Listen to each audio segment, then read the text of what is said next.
On this edition of Alberta Dugout Stories, the podcast, we visit with one of the most prevalent women in baseball behind the scenes in Alberta and internationally. Shari Reiniger joins us.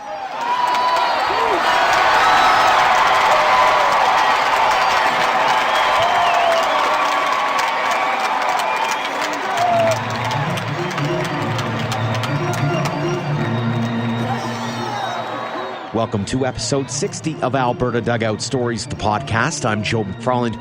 Before we get started, just wanted to wish you all a belated happy Thanksgiving. We're so incredibly humbled by all of the support we've received, whether it's on our website, on our social media platforms, or here on the podcast. We seriously couldn't do it without all of you, so thank you so much for spreading the word. We also want to thank our sponsors, the Okotoks Dogs, Dogs Academy, Western Canadian Baseball League, Sparrow Outfitters, and the Vauxhall Academy of Baseball, as well as all of our partners for their incredible support. Thank you, and again, we hope you had an amazing Thanksgiving.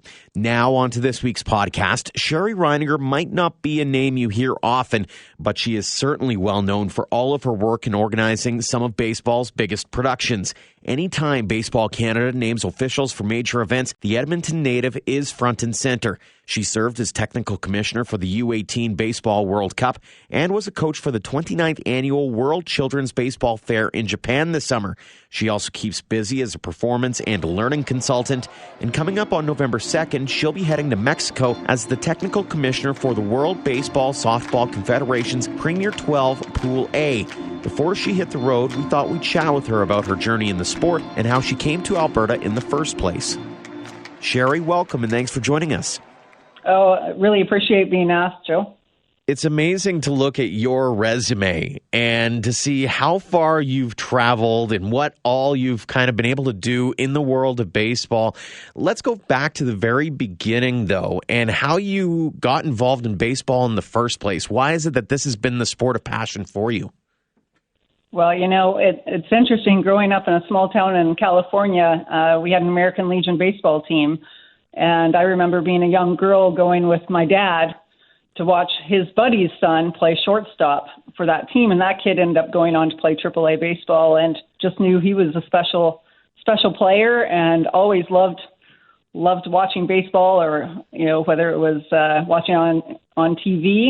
Became a Braves fan in California growing up with TBS coming in, or even just, you know, sitting in my best friend's driveway listening to Vince Scully call a Dodgers game. So just always been a baseball fan, and then happened to meet a Alberta baseball college baseball player when I was playing college basketball in California, and I guess that's where it started. You know, then we came up to Canada, got married on Legion Diamond at home plate, the field that my husband's father built, and kind of started from there.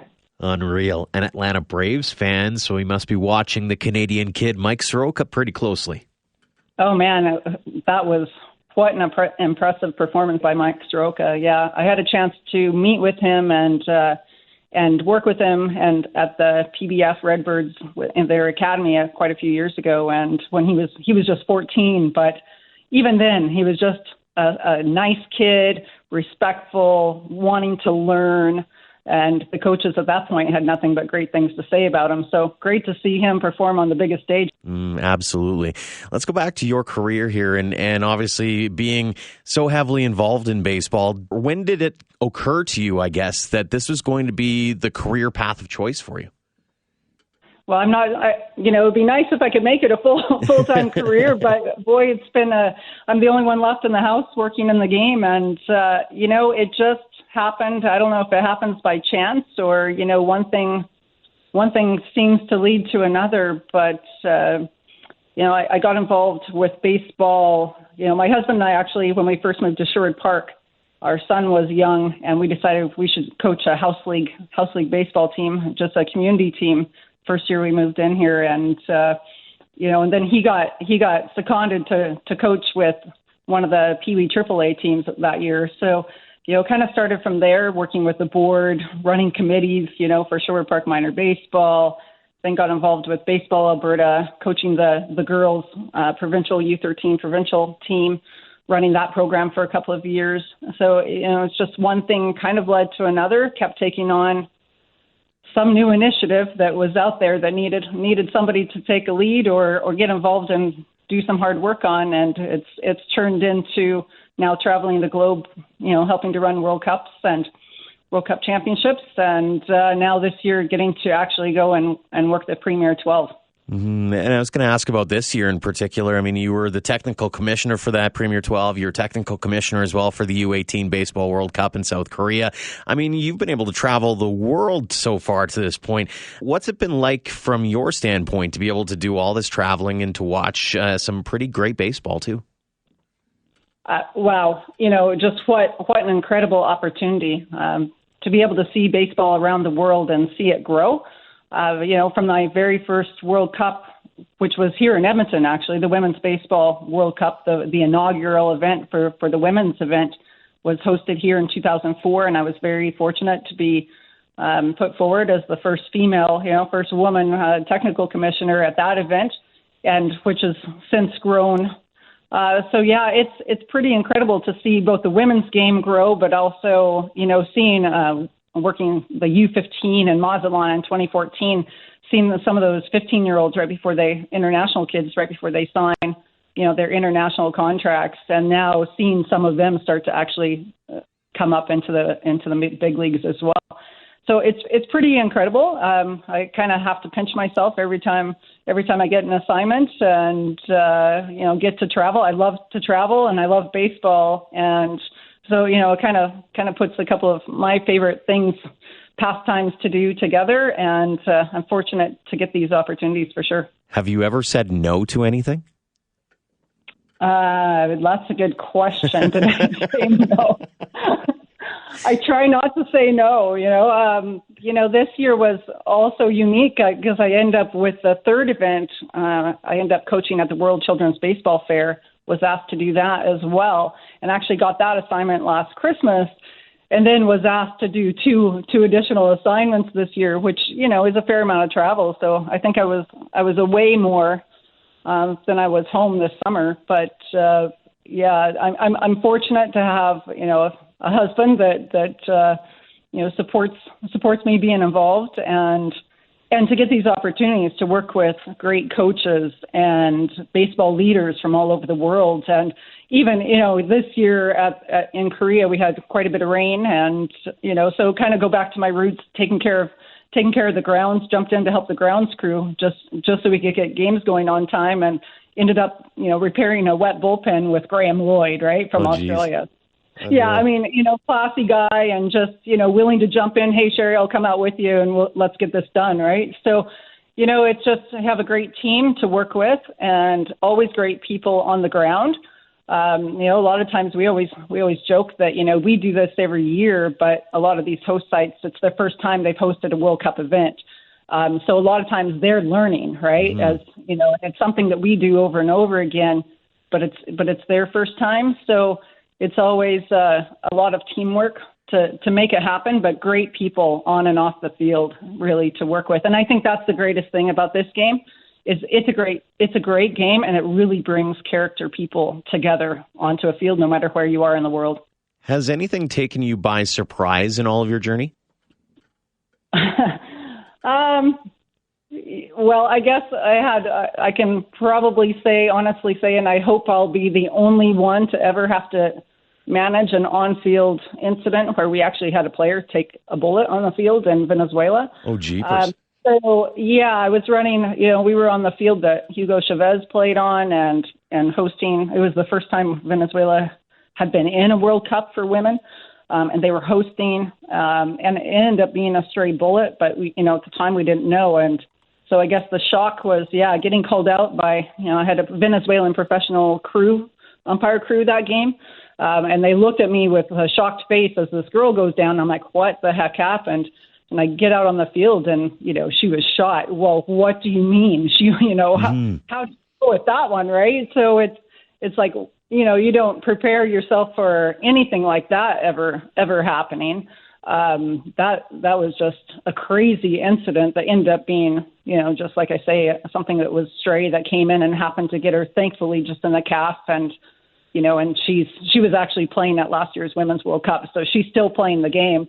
So it didn't hurt, it injured her just in her muscle and didn't go through anything, that was going to create long-term impact. But yeah, I would say that was a pretty good shock. But again, it's one of those things where things happen. This year we had a typhoon coming at us, and you don't know if it's going to hit you or not, so you just do your best to prepare. And then when things happen, you've just got to respond, and you pull people together and get things done. And I think it usually brings out the best in people when something does happen that, you realize you can all jump in and kind of get things done together and continue to move ahead. And that event actually we closed down both stadiums and moved the tournament out of Caracas to Maracaibo to our second site. And we were playing baseball 36 hours later, moved 5 teams and all the officials and we still played baseball. And then, the great impact of that was that we then had 20,000 people every night cheering for women's baseball in that stadium in Maracaibo where the Los Tigres play. So, it was an unfortunate incident, but turned out to have a pretty happy ending in that it really brought some great enthusiasm for the game on the women's side. So on the flip side of some of the bad things you've gone through, any personal highlights that stick out in your mind over your years of covering different events as technical director and many other roles that you've played? Yeah, being able to take on the role of technical director last year at the Women's Baseball World Cup was certainly a highlight, and being able to work with a great team. One of my favorite all-time events was that U15 event in Mazatlan, and working with a great team there. And like I say, seeing some of these kids, 2 of the kids from Cuba, defected the next year and signed for, multi-million-dollar, right, contracts, as did the catcher from Panama. So, seeing those kinds of players and then working the gold medal game at the U18, this year, but also 2 years ago in Thunder Bay, where our technical spot was actually right off the field. We were right behind the first baseman. So, getting to see Bryce Terang and, those kids play at the highest level. And so many of those kids got drafted in high rounds and are doing well in the minor leagues, already. So, it's pretty special, to be able to do that. And for me, I was a middle infielder, and, getting to work with someone like Andy Stankiewicz, who was the manager for Team USA and 2 years ago was pretty cool. And Jack Leggett this year, he's a hero of, college coaching. So with his 20 years at Clemson. So, pretty cool to be able to do that. And got to tell you, I'm looking forward to working with, the likes of Joe Girardi in Guadalajara in November. So that is definitely something to be looking forward to. When you look back, any personalities, players, coaches, administration, whoever, that really stand out above the rest for you? You know what? The kid that, and I got to see him twice. I was really fortunate. And I just mentioned him, is Bryce Terang from the U.S. And because he's an unassuming kid, unassuming player, he played at the U15 in Mazatlan in 2014, and then was still young enough because he hadn't graduated from high school. He was a late in the year birthday. So he was still at the U18. And, he was at that point touted as potentially going to be a number 1 draft pick, and then didn't end up being that. But he's just one of those kids that you can see he's got that special approach. He's quiet about what he does, humble about what he does, but his skills and his work ethic are from, watching him, getting to see him at 15 and then at 18 are second to none. So that's definitely one. I know with some of these kids now, just wait another 5 years asking me that question. I'm probably going to have a few more. This year we got to see a couple of really strong kids throw for Japan. One through, unfortunately Sasaki had a blister, so we didn't get to see him throw 101. He ended up only throwing 1 inning and was 94 and didn't have his command because of the blister. But, there's always a kid or two like that that come out of that U18 event are going to be superstars, right? So I know the other guys that I've worked with, over the years that have worked that event in previous years have seen the Otanis and, some of the guys that are now playing, Major League Baseball, in World Series, right? Came out of that program, out of these programs. So it's a great, especially that U18, you're really seeing the best kids in the world right before they get drafted. So, and some kids that already have their professional contracts in place, right? So look forward to following them, and just seeing how well they actually do. What would you say about the Canadian game nowadays? Canada is always competitive, and I sat on the Long-Term Athlete Development Committee with Baseball Canada when we first developed the initial LTAD policy. And, right from then, we had determined, sports science doesn't really support a national team at the U15 or below. So, we'll probably never see, and I get asked, why don't we have a Canadian team here in Mexico at the U15? Well, because it really doesn't fit our LTAD policy. And quite frankly, our kids aren't getting drafted at 16. So there's also always that other piece that's called money. I think Baseball Canada has really invested their money well into the U18 program. The kids are strong athletes. We've got, Canadian kids are very well recognized as being good pitchers and good hitters. So, when Japan threw 18 strikeouts at them, shut them down 18 times in that game in Korea, that was quite a feat. One of the scouts that I talked to, he said it was the best pitching performance he's ever seen at that level, especially against a good hitting team. So, the Canadian kids are strong out. They're good athletes. And the one thing I can say is the thing that's let them down at the last two that I've seen has been their defense. They just, whether they don't play well as a team, maybe their approach is they don't play tournaments or meaningful games. They play the pro guys, right? Mostly together, and so it's maybe a little bit different. Maybe they could get some better results, but they're still one of the top teams in the world. And Canada. Wouldn't have, I grew up in California, which is basically the population of Canada, but we have way more baseball players, right? Like baseball is a huge sport. So for the number of kids per capita playing, Canada is really a leader and become a leader in the world. And so that's pretty cool to see. And it's, hopefully it's good due to some great coaching. Some of these guys that come back and give back, right? Like seeing Mike Soroka hit the mound yesterday. Well, that maybe doesn't happen without Jim Lawson out of Calgary and Chris Rietsma coming back when he retired from the Braves and coming back and giving back, right, to those kids and getting those kids ready and giving and not overdeveloping. Or I'm a huge proponent of LTAB principles, making sure they're ready without, overtraining. So, we've got some pretty good resources in Canada and the academy programs. Our son was fortunate to play for Les McTavish the first year that Vauxhall existed, the academy there. And, what a great program. Not every kid needs to move away and go to an academy program. But, there's just a lot of really good opportunities for kids to develop in Canada now.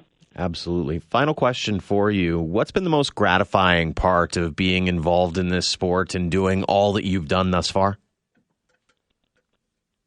Wow. And I'm not much of a women's movement platform person, but one of the things that does make me proud is that I can be a woman who grew up playing fastball. I didn't get the chance to play baseball. That just wasn't an option when I grew up. And being given the opportunity to earn respect on the field around the world and build relationships. And to me, the greatest gratifying piece of the work that I do is the relationships that I build, both, on and off the field in the game. Just some incredible, I have friends all over the world that I hold in the highest esteem in the game of baseball. And so very fortunate to be able to, be on the same field with those kinds of people, with the Jim Babas of the world who, has done an outstanding job leading the tournament commission at the World Baseball Softball Confederation on the baseball side. So, Canada is very well represented.